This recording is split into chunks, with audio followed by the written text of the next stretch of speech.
upon a midnight dreary, while I pondered weak and weary over many a quaint and curious volume of forgotten lore, while I nodded nearly napping, suddenly there came a tap, as of someone gently rapping at my chamber door.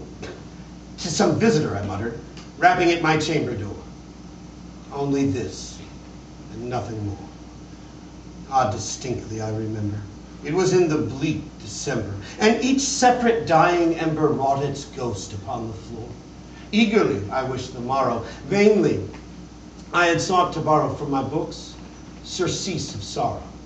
Sorrow for the lost Lenore, for the rare and radiant maiden, whom the angels named Lenore, nameless here forevermore.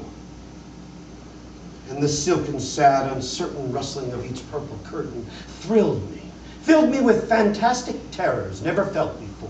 So that now, to still the beating of my heart, I stood repeating, "'Tis some visitor, entreating entrance at my chamber door. Some late visitor, entreating entrance at my chamber door. This it is, and nothing more."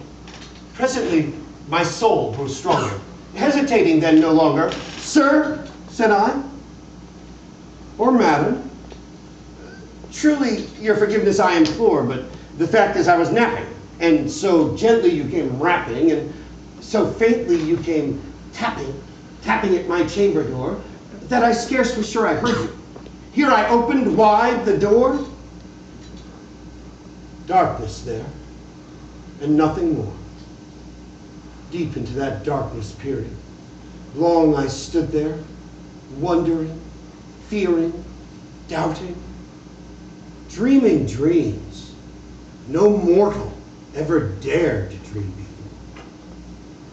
But the silence was unbroken, and the stillness gave no token, and the only word there spoken was the whispered word, "Lenore?"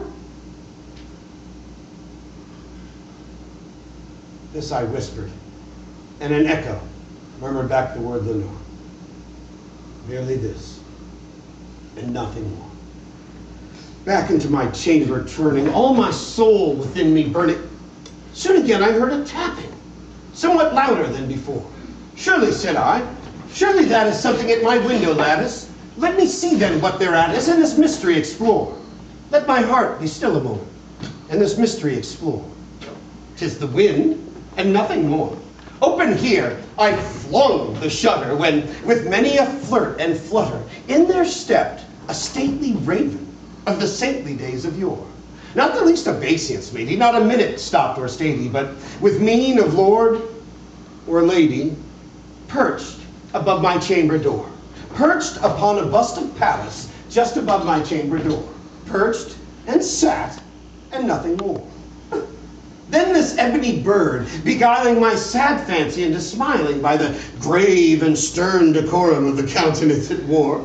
"Though thy crest be shorn and shaven, thou," said I, "art sure no craven, ghastly, grim, and ancient raven, wandering from the nightly shore. Tell me what thy lordly name is on the night's Plutonian shore."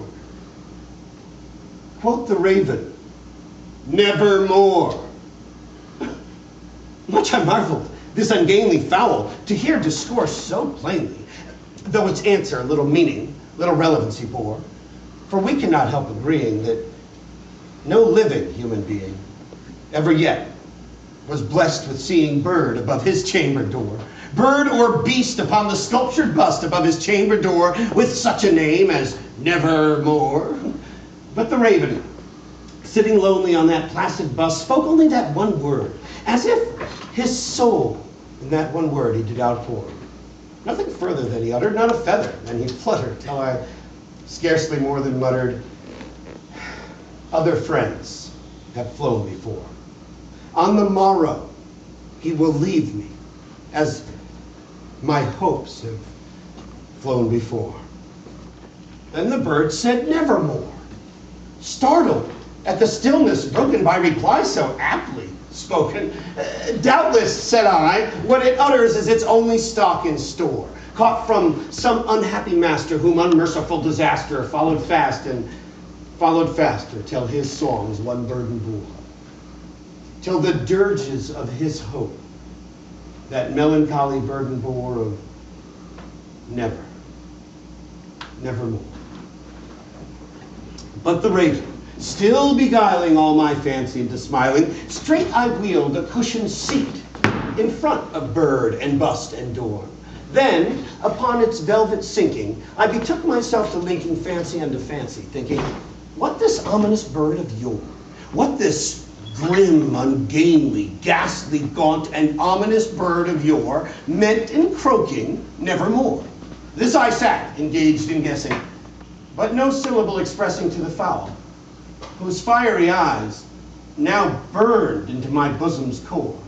This and more I sat divining, with my head at ease, reclining on the cushion's velvet lining that the lamplight gloated o'er, but whose velvet violet lining with the lamplight gloating o'er, she shall press.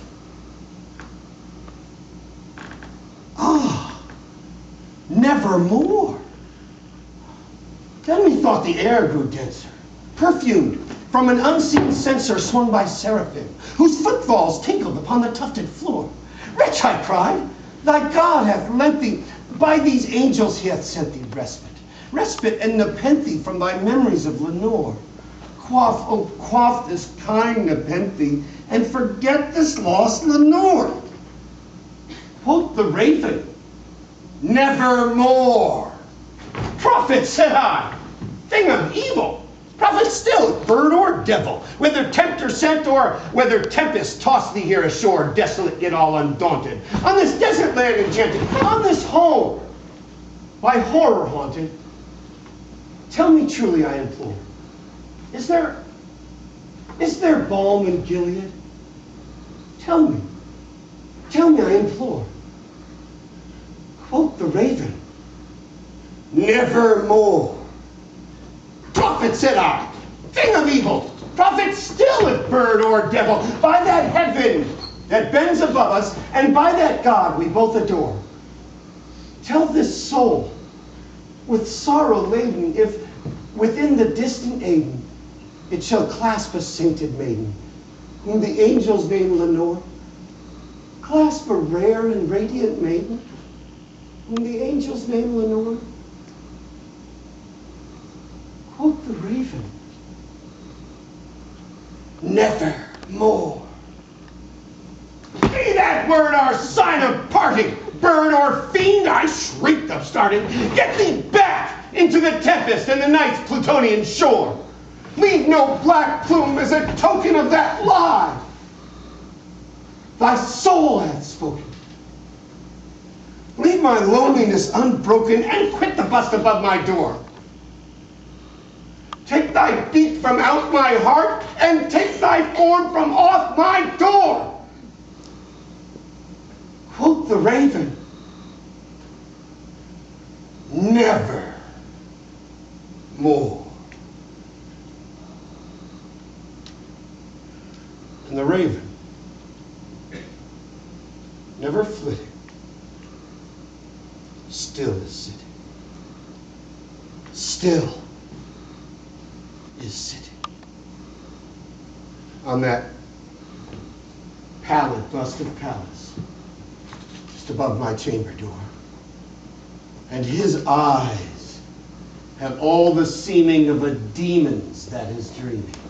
And the lamplight, o'er him streaming, throws his shadow on the floor, and my soul from out that shadow that lies floating on the floor shall be lifted.